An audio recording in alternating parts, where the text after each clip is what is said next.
On the show today, violence and diplomacy both continue in the Middle East. We are in touch with our Israeli counterparts. We're in touch with the United Nations to help secure the necessary supplies of food, water, and medicine to the citizens of Gaza, those Palestinians who have nothing to do with the barbaric terrorists who carried out this attack. Plus, the latest from the House of Representatives. Unable to pass any legislation sending aid to Israel or Ukraine until lawmakers hold a full floor vote next week. And later, news from Afghanistan after another deadly earthquake and election results in Poland. Today is Monday, October 16th, and this is VOA's International Edition.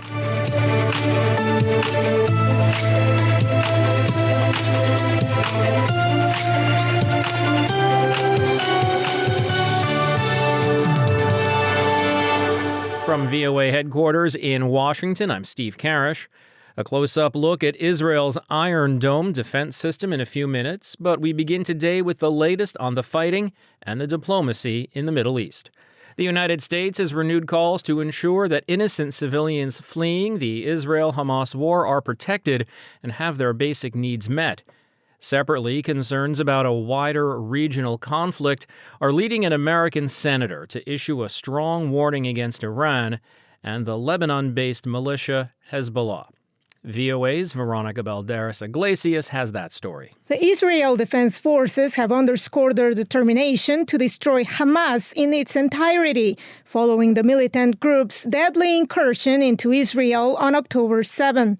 They also renewed calls for Palestinian civilians to evacuate the northern part of Gaza before strikes by Israel intensify. The IDF's spokesperson, Lieutenant Colonel Peter Lerner, was interviewed on ABC. We are seeing that people are actually evacuating. Indeed, we would like to see the humanitarian organizations assisting in the evacuation of people for the welfare of people and not side with Hamas telling them not to evacuate. With more than 1 million Palestinian civilians potentially trying to move out of harm's way, the United States is working with its partners to ensure the humanitarian needs of the displaced are being met, said White House National Security Advisor Jake Sullivan on ABC's This Week. We are in touch with our Israeli counterparts. We're in touch with the United Nations to help secure the necessary supplies of food, water, and medicine to the citizens of Gaza, those Palestinians who have nothing to do with the barbaric terrorists who carried out this attack. The exchange of fire continued over the weekend at the Israeli border with Lebanon, where the Iran-backed militia Hezbollah operates. Republican Lindsey Graham, who plans to visit the region in the coming days with a bipartisan group of U.S. senators, issued a strong warning against Tehran and its allies, intending to play a more active role in the conflict. If Hezbollah, which is a proxy of Iran, launches a massive attack on Israel, I will consider that a threat to the state of Israel, existential in nature. I will introduce a resolution in the United States Senate to allow military action by the United States in conjunction with Israel to knock Iran out of the oil business. Iran, if you escalate this war, we're coming for you. Meanwhile, as part of a regional tour aimed at diffusing tensions, U.S. Secretary of State Antony Blinken met Sunday with Egyptian President Abdel Fattah al-Sisi. They both agreed on the importance of ensuring assistance to the Palestinian civilians fleeing the war, according to spokesperson Matthew Miller. Blinken is expected to travel again to Israel on Monday for further consultations. Veronica Balderas-Iglesias, VOA News, Washington. A little more on the diplomacy angle. U.S. Secretary of State Antony Blinken continued his diplomatic push across 7 nations in the Middle East, trying to stop the conflict from spreading, and he reached out to his Chinese counterpart. VOA's senior diplomatic correspondent Cindy Sain reports. 1 week after the brutal attacks by Hamas militants on Israel, Israeli forces massed along the border with Gaza after warning residents of Gaza City to leave so that they can destroy Hamas operating capacity.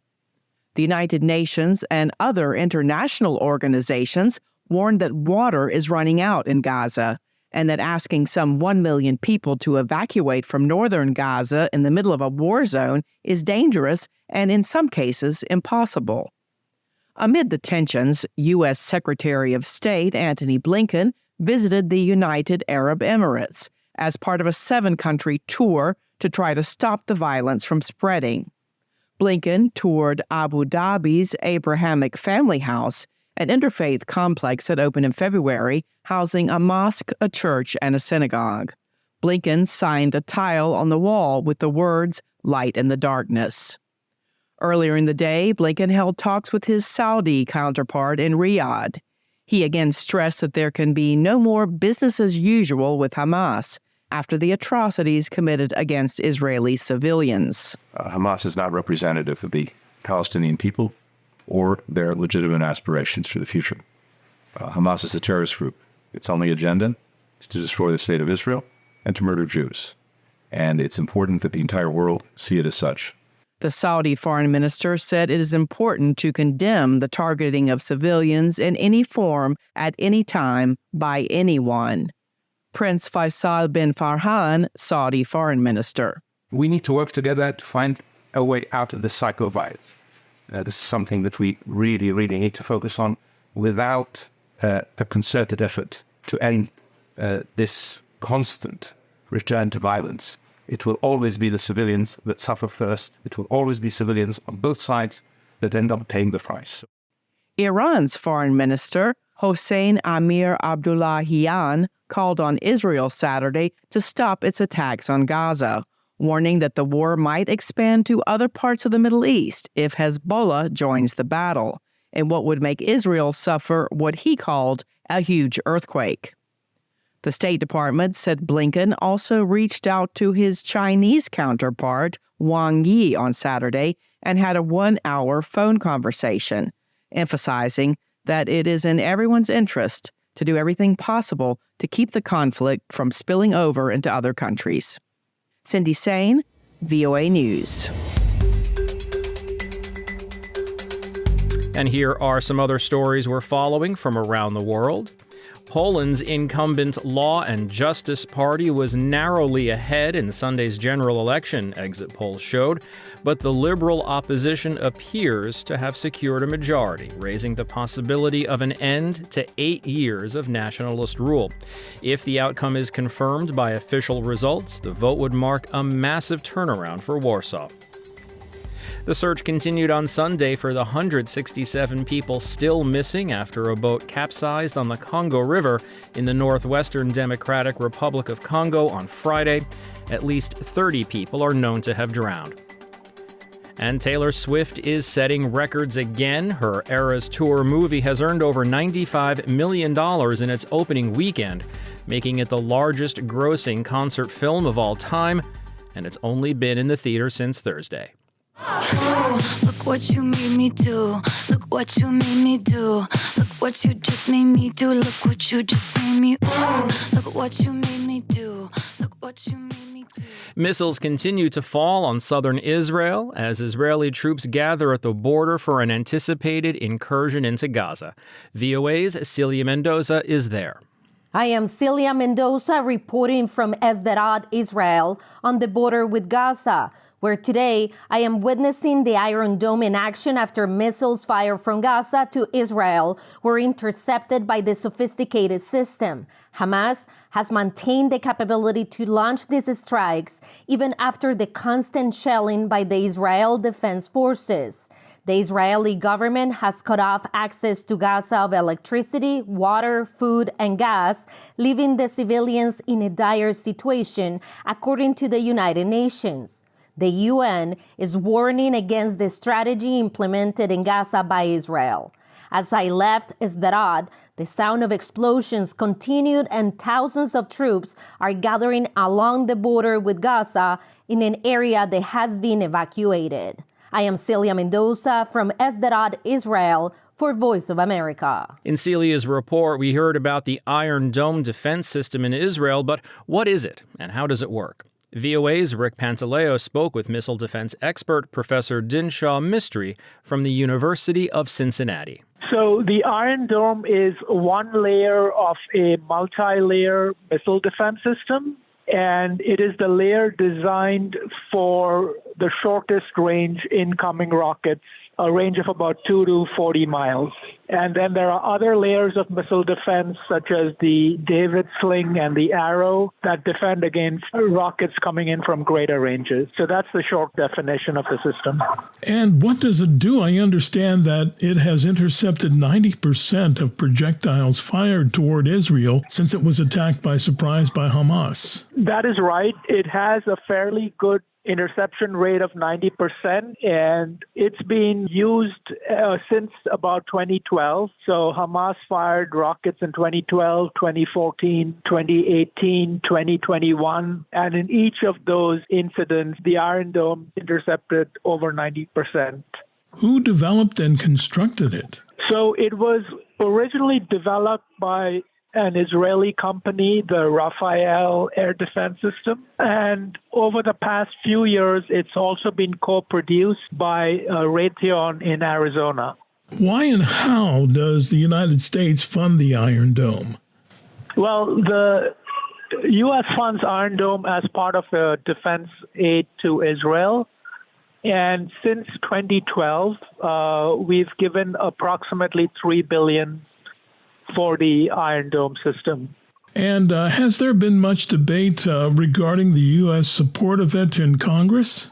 Yeah, so Congress is fully supportive of the system, and in part because it is very effective in addressing the threat of incoming rockets. And if it's such a wonderful missile deterrent, why doesn't Ukraine have access to its use with its war with Russia? So this is a good question. Ukraine has requested it. Israel has held back on supplying this to Ukraine in part for political considerations, its relationship with Russia, but also because it does not want Russia to get a hold of that technology in case Russia captures it in any military operations in Ukraine. Since the U.S. plays a role in its development and construction, does the U.S. have access to this technology? Yes, the U.S. does have access. It does co-produce this. Raytheon co-produces it. And the U.S. Army has also purchased a few batteries of this missile defense system. And finally, Professor, what is this new iron beam system that's supposed to work in tandem with the Iron Dome? So the new iron beam is currently undergoing research and development. It should be operational within a year, and it is designed to intercept rockets at even shorter ranges than the Iron Dome. So, in fact, it would complement the Iron Dome. Thank you very much for taking my questions today, Professor Dinshaw Mistry, a professor in the Department of Political Science at the University of Cincinnati in Ohio. Thank you, Rick.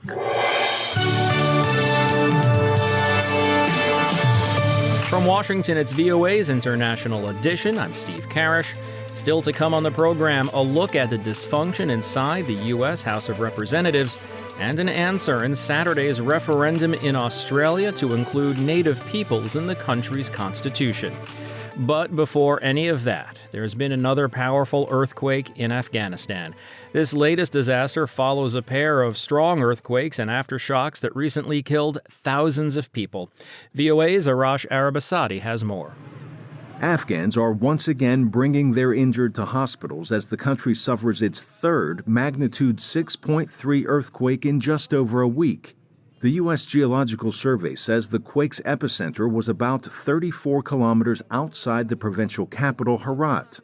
Authorities report a handful of people dead and at least 150 injured, according to the head of the emergency relief team, who cautioned that those numbers may rise as rescuers reach more affected areas.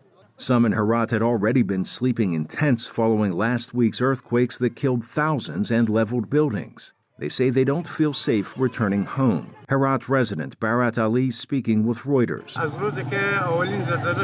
We have been staying on the road for the last 5 or 6 days since the first quake struck because our homes are not strong enough. So we came out living here for fear of more quakes. The United Nations says aid deliveries have been underway as of midweek, but they fall far short of Afghanistan's needs. Head of Communications for the UN's World Food Program, Philippe Kropf. This is a disaster on top of a disaster on top of a disaster on top of a disaster. Currently, we have 15 million people who do not know where their next meal will come from.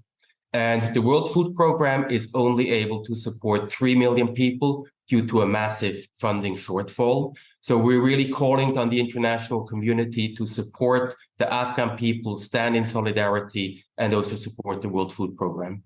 Despite budget shortfalls, the UN says it may consider cash distributions in the coming weeks. Afghanistan's healthcare system widely relies on foreign aid, which has been drying up since the Taliban took control more than 2 years ago. Arash Arabasadi, VOA News. Republicans in the U.S. House of Representatives have nominated conservative Jim Jordan from Ohio on Friday in a chaotic third day of attempting to elect a Speaker of the House. As VOA's congressional correspondent Katherine Gibson reports, Jordan needs substantially more support to win a full floor vote, expected for this Tuesday, to become the person who will be second in the presidential line of succession. The U.S. House of Representatives at a standstill, unable to pass any legislation sending aid to Israel or Ukraine until lawmakers hold a full floor vote next week to decide if conservative Republican Jim Jordan will become Speaker. I think I can unite the conference. I think I can go tell the country what we're doing and why it matters to them. Jordan won the Republican conference vote 124-81 in a secret ballot. He now has several days to build support to get to the 217 votes he needs to be elected. George Washington University's Casey Burgat. The problem is that what satisfies one doesn't satisfy the other. And in that instance, you end up making a lot of different promises to other people, which can upset some of the other folks in the party. And so this is why it's always been a very fine line to walk for a potential speaker, and why we've already seen one kicked out of his office already. Jordan, a 9-term congressman known for his investigations into the Biden administration, earned the endorsement of Kevin McCarthy, who was removed from power as Speaker of the House in a historic vote last week. And I think Jim Jordan could do an excellent job. Democratic Minority Leader Hakeem Jeffries is expected to win the support of all 212 Democrats when the decision goes to a full House floor vote. House Republicans have just elected a Speaker nominee who in 16 years in this Congress hasn't passed a single bill, because his focus has not been on the American people. His focus has been on peddling lies and conspiracy theories and driving division amongst the American people. Some Democrats have suggested a power-sharing agreement to reach the 217 needed for election. Republicans are also exploring giving temporary Speaker of the House, Patrick McHenry, more permanent powers to pass legislation for a period of several weeks. Casey Burgat. With 218 votes, with a majority in the House, you can do almost anything, including change the rules, create new precedents. So if they did want to empower him, the Speaker pro tem, McHenry or otherwise, into basically a speaker in waiting kind of position, they could do that. The House is expected to return to Washington for the full floor vote Monday. Katherine Gibson, VOA News. And finally today, following up on a story we first brought you last week. On Saturday, Australia decisively rejected a proposal to recognize Indigenous people in the Constitution. It's seen as a major setback to the country's efforts for reconciliation with its First Peoples. Reuters' Ilan Rubens has the story. Australians had to vote yes or no in the referendum on the question of whether to alter the Constitution to recognise Aboriginal and Torres Strait Island people through the creation of an Indigenous advisory body, the Voice to Parliament. Australia's Prime Minister, Antony Albanese. At the outset, I want to say that while tonight's result is not one that I had hoped for, I absolutely respect the decision of the Australian people and the democratic process that has delivered it. Australian media projected that at least 4 states would vote against altering the 122-year-old constitution. including New South Wales, Tasmania, Queensland and South Australia. A successful referendum requires at least 4 of the 6 states to vote in favour, along with national majority. Because of Australia's time zones, voting in Western Australia was still underway as it became clear the referendum was lost. Emotions ran high in the Yes campaign camp. Auntie Shirley Lomas is an Indigenous leader. I imagine today most of the visceral voters would have voted no, and that's because of the ingrained and deep-seated fear, and they wouldn't use their intellect to vote yes. Australia's Indigenous citizens, who make up 3.8% of the country's 26 million population, have inhabited the land for about 60,000 years, but are not mentioned in the Constitution. They are, by most socio-economic measures, the most disadvantaged people in the country. Many Indigenous people favoured the change, but some said it was a distraction from achieving practical and positive outcomes. The political opposition has criticised the measure, saying it is divisive, would be ineffective and would slow government decision-making. That's Reuters' Ilan Rubin's reporting. And that's going to wrap it up for us today. This has been International Edition on the Voice of America. On behalf of everyone at VOA, thanks for joining us. For pictures, stories, videos, and more, follow VOA News on your favorite social media platform and online at voanews.com. Until next time, I'm Steve Karish in Washington. Stay safe and have a great day.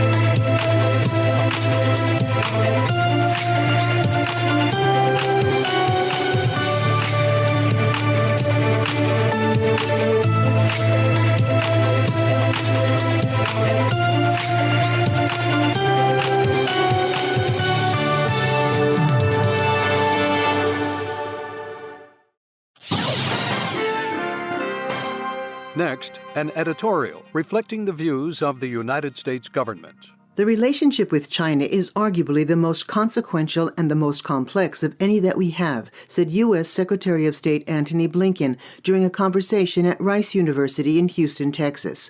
China, said Secretary Blinken, has the military, economic, and diplomatic means to pose a challenge to the current understanding of the rules of the road. We don't shy away from the notion that we're in an intense competition.